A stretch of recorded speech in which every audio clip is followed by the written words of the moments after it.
So pala guys, may tiyan kaming ano dito, short na inverter. So pinalitan namin ng board kasi yung board niya, ayun oh, wala siyang di gumaga, di naga ano yung pilot light niya. Wala siyang blinking ilaw na ganyan ng pilot light.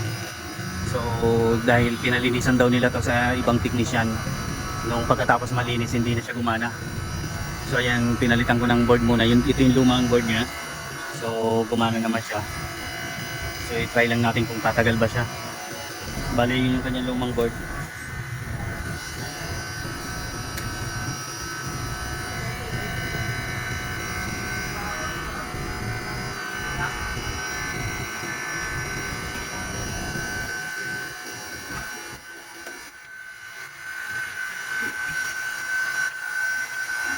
So bali ito guys, okay na to.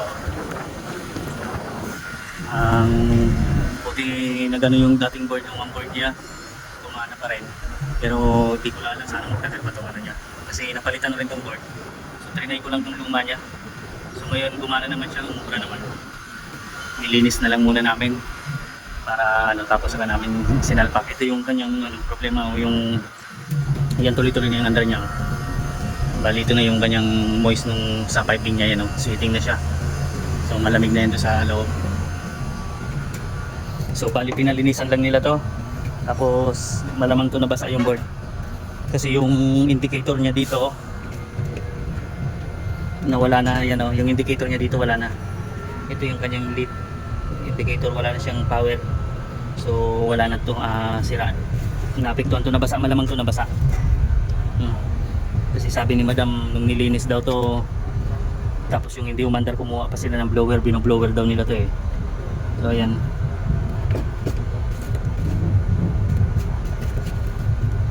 kuhanan ko lang ng kanyang amperahe para kung ilan.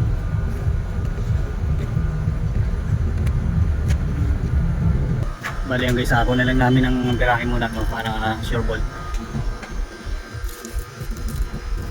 Tudurog na naman tong ano niya eh. Dito ko nilang kuhanan. Nadurog na naman yung kanyang insulator, flexible. So yung 5.3 sharp.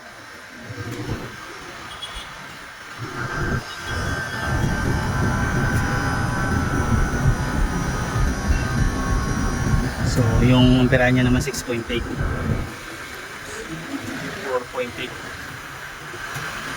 So antayin lang namin to para ng kahit ilang minuto guys, para malaman namin kung gaano siya tatagal gumana. Baka mamaya saglit lang umandar to. Kaya antayin lang namin muna. Tabayan na lang muna namin to. Obserbahan lang muna namin kung gaano siya katagal. 4.7.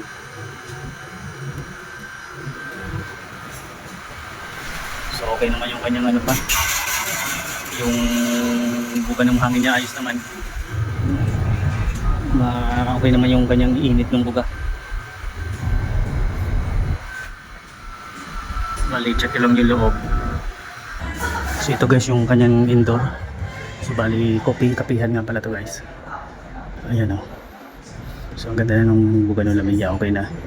So bali, mamaya na kami alis. Obserbahan ko muna yung outdoor niya kung gano'ng katagal kagana. So ayan guys. So bali ito guys, ang ganda na ng kanyang ano, buga ng ano, yung ganda ng init. Ito yung moist niya, moisture ng piping niya. Ayan o.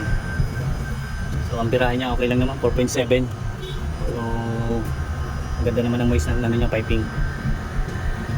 So okay na to guys. Bali, obserbahan lang muna namin ito ng kahit ilang ano lang, mga 15 minutes pa siguro, para makakala namin kung tuloy-tuloy na pa talaga siya.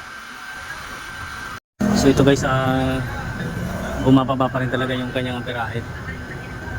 So ayan, 2.9 na lang oh. So humihina yung ano niya, ang may problema pa rin, may problema talaga yung board na to. Kasi dapat hindi siya bababa ng ganyan yung amperahe niya oh. So ang problema niya yung kanyang supply papunta sa compressor, yung voltahe niya. Malamang humihina siya, hindi na consistent yung ano ng voltahe niya papunta doon sa compressor, mababa na siya. Kaya yan, nawawala na, humihina siya oh. So malamang pagkano mamamatay to, kaya delikado pa rin. So wala pang ano to, wala pang 30 minutes na gumagana to. Ayan. So obserbahan lang muna namin ng kunting oras pa para masabi namin doon sa may-ari na kailangan talaga palitan ng bagong board kapag namatay siya, hindi siya nagtuloy-tuloy. Yung sa supply niya ng kuryente, supply niya papunta sa compressor, yun yung humihina. Kaya pati yung amperahe niya bumababa dahil yung voltahe hindi na consistent.